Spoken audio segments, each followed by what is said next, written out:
Hoy empieza mi tristeza y el pirata se despide. Es y más así les digo, la derrota es la que sigue. Juan Sebastián el poeta en nuestro corazón vive.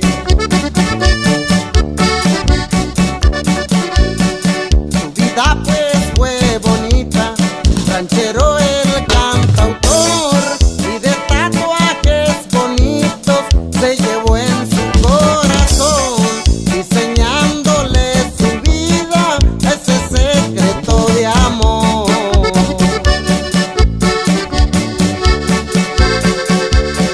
Julián, la tierra bendita, fue donde pues él nació, y las 25 rosas se encuentran en el panteón, adornándole su tumba a ese sembrador de amor.